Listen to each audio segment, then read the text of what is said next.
a planner has a lot of role to play when you are preparing your layout plans, town planning schemes, local area plan. In cities which get flooded in Japan, every layout, every town planning layout has a water holding pond. It's a part design. That every layout, every 100-acre layout will have 10 acres to 5 acres plot to hold it.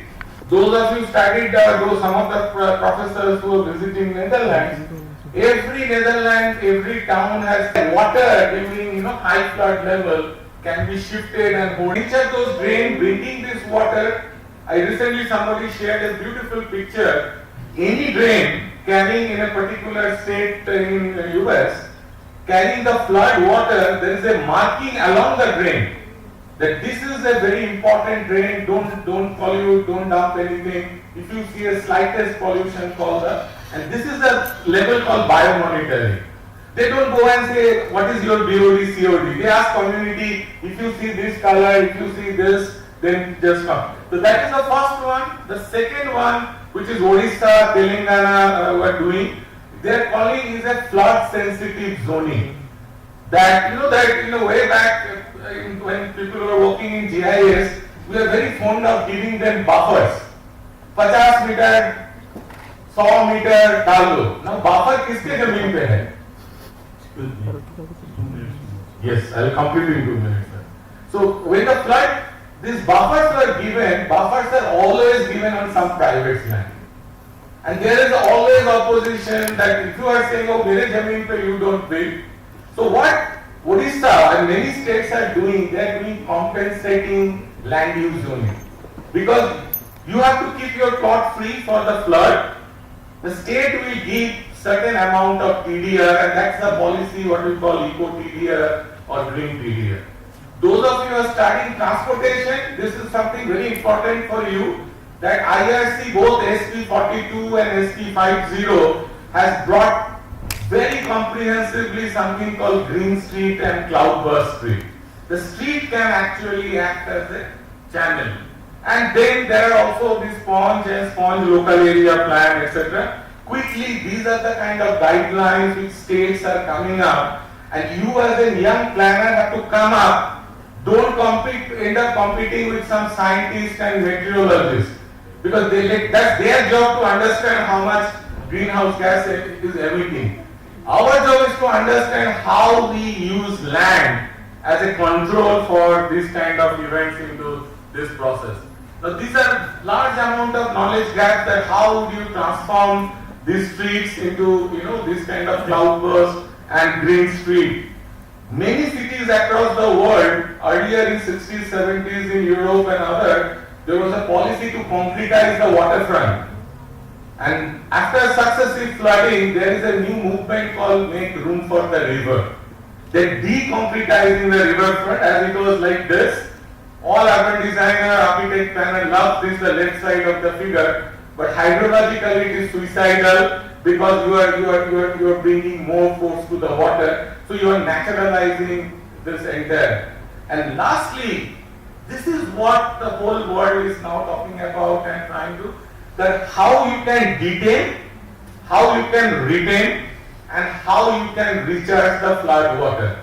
And this is because of your building regulation, your local area plan, your street design, your zonal guideline, and your city master plan. And mind you, because slowly the kind of impact flood is creating, we have to completely rethink the way we are making our land use plan, master plans, etc., etc. And this is what these solutions are. Look at building scale, look at neighborhood scale, look at urban catchment. This is what I was telling. This is in Water Plaza, in very famous Water Plaza in Rotterdam. When there is a dry season, you play football, do drama. And when this is flooding, it gets the water storage into this. This is the green roofing, which is happening across many, Tamil Nadu especially, you have a policy where you are getting green roof. Singapore also has a fantastic two regulation. One is called Green Plot Regulation, GNPR. As one of the professors in the morning talking about our planners are all the time commodifying land. So our planning schools are very obsessed with FR, FSI and FAR. But Singapore has come up with tremendous term every plot called green plot ratio. Before and after development, how much are you, developing, raising the green cover into this. These are some of the clouds per bus street. One is we have implemented in one of the very iconic development of smart city called Gift City near Gujarat. The street become your flood bioswales to store water. After first rain, this is the part of the street which is holding water. These are called sponge parks, very common in many European, particularly in Dutch context. And these are the kind of development we are looking at places like Kerala, Orissa, where the water table is high. Very interesting thing which is happening in Madhya Pradesh. See, the below is engineering. It's like concrete engineering and other. Now above that there is a green layer which is being created. Because when the storm runoff happens, the first thing they will soak and then go down to the ground level. This is Delhi. Delhi also, some urban designer also creating permeable pavement. The pavement which is more as an acting as a sponge park, and this is what I think getting implemented in nutshell. As I come to towards the end of my talk, I wanted to say that there are a lot of societal challenges. We are closely looking at climatic implication, and two of the main climatic implication has been one is we are warming as an urban heat island, and second is we are frequently flooding.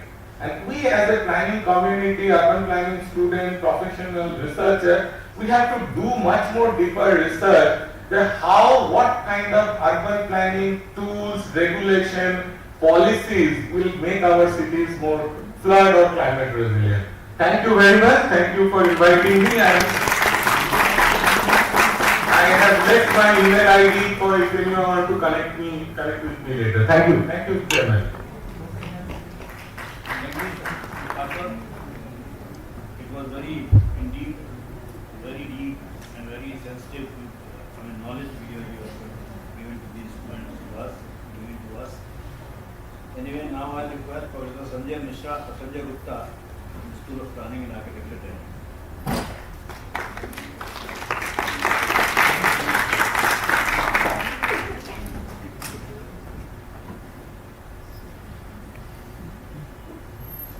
Very good morning.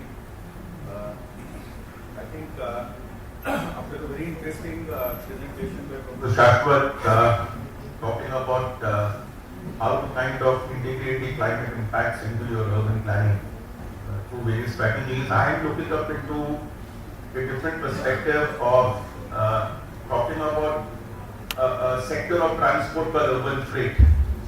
Most of the time we tend to neglect this sector, and I always call it as a neglected option of mobility, in spite of playing such a huge role. So I am looking up into this. In fact, at SPA, I am coordinator of the Center of Excellence on the Urban Freight Studies for almost 15 years, and we have been doing a lot of work on urban freight. So this is one area which I thought would be slightly different than what we normally kind of hear about.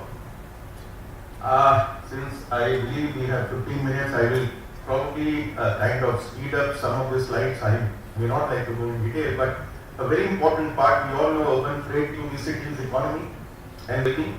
There is a lot of informality involved in urban sectors. It's also important for empowering the social, side of the city.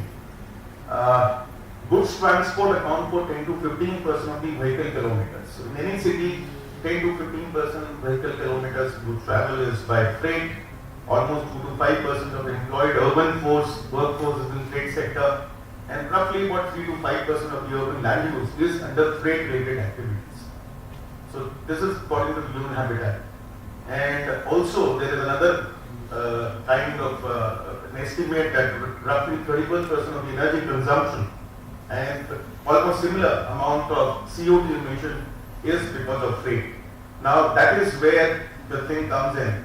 And obviously we all know our Prime Minister has already given a call for net zero by 2070, and probably I feel this sector which has not been finding its so to say, voice in the mobility space has to kind of give